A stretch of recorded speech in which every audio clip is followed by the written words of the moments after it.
Bottom line, yes.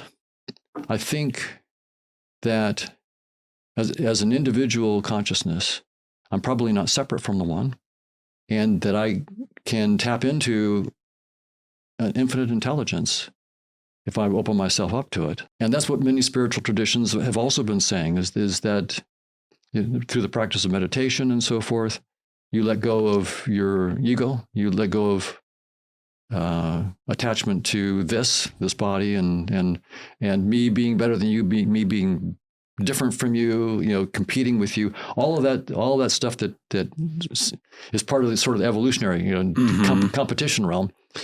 And you get to this deeper realm in which that's all just a game.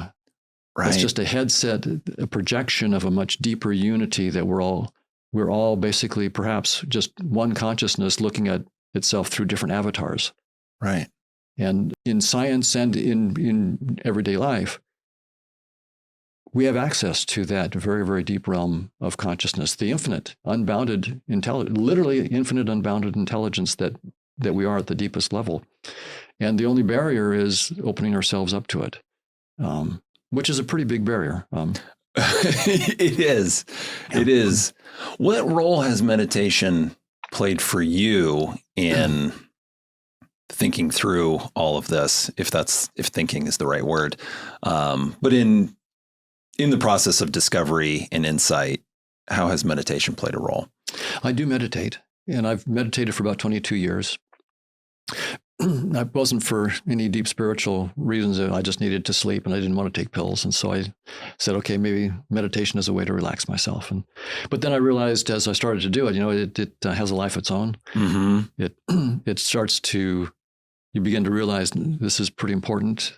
And then it starts transforming you as you really start to let go of your fears and anxieties, or at least face them. Mm-hmm.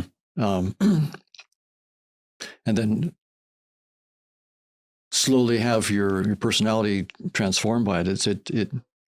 It's played a big role. It's helped me to take consciousness quite seriously, because when you spend time in meditation, you're letting go of sort of attachment to the physical realm, the realm of form, so to speak, and you're in the realm of conscious experiences. And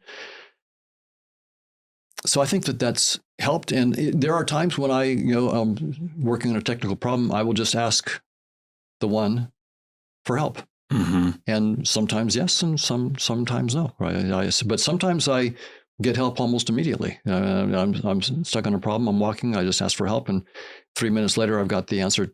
And then other times it's no, I can't give it to you because you simply don't have the mathematical background to even understand the answer. Mm-hmm. Right. So mm-hmm. there are cases in which you can ask for help, but since I don't know the math, I can't get the help. I couldn't understand it if it was given to me. Right. So there's going to be, but then the help I might get is, okay, well, you need to learn this. And right. Yeah. I mean, one of the things that really clicked for me with your work was if you meditate for long enough on a regular basis, at some point you have an experience where you realize you are not your thoughts. Yes. Because most of us walk around thinking that we are our thoughts and that they belong to us. Right. But with meditation, at some point, there's a break from that where you see this thought machine firing off ideas, and yet it does not feel like that is what is at the most fundamental level. That's right. And the only way I've ever known how to describe it is consciousness is all that's there in those deep levels of meditation. And I'm certainly no master meditator, and I think other people are able to stay in that space for a lot longer. But even glimpsing it, yes, when I was reading and listening to some of your latest work on this internet-connected consciousness, it really reminded me of those experiences. And so I wanted to ask about the meditation.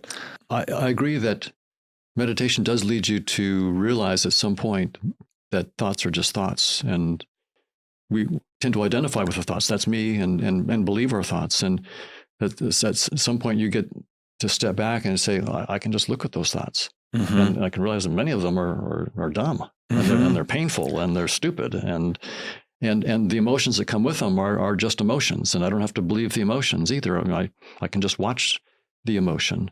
Some of the emotions are very, very deep, and so I have to watch them and spend time with them before they dissolve. But I agree, and what's below all those thoughts and feelings is just a field of awareness, pure awareness without any particular content, and that has a mathematical concomitant in our theory. There are the contents of the conscious experiences of the agents, but the fundamental structure itself is a measurable space, and that measurable space really is our mathematical structure that's pointing to this awareness without content. So we, and by the way, I didn't intend it that way. Right. When I was writing down the mathematics with of course my colleagues Chetan and Bruce and so forth, we're forced to write down these measurable structures. You can't write down probabilities unless you write down these and it was only years later that I was looking at that and going, so what does that measurable structure correspond to when there's no contents? And I realized, that must correspond to awareness without contents. So the mathematics forced us to write it down, and I was so slow that it took me more than a decade working on the theory before I realized the implications. That pure awareness is the infinite intelligence, and our scientific theories and our thoughts and so forth are the dumbed down projection of it, right? So science can never be a theory of everything. The everything is that awareness, and of course I'm only pointing to it, right? I was saying that I'm not defining it, I'm just pointing to it. And that's an important point. Let me just say what I mean by that. If I talk about cinnamon, say, if you've never had cinnamon, and I try to describe it to you, I can say, well, it's slightly sharp, but it's not really sweet. It's not. I'm gonna have a hard time. Right. But what's the best way to? I give you a piece of cinnamon and say, taste it for yourself, and then you taste it and you go, we call that cinnamon. And so now I can use the word. Now, did I explain anything to you? No, I let you taste it for yourself, and that's how you got it. And it's the same thing with this awareness. Awareness is awareness. No description is it. Descriptions don't come anywhere near the reality. Descriptions are just, if you want to know cinnamon, you got to taste it for yourself. If you enjoyed that segment, you can watch the full podcast episode right up here, and you can subscribe right up here.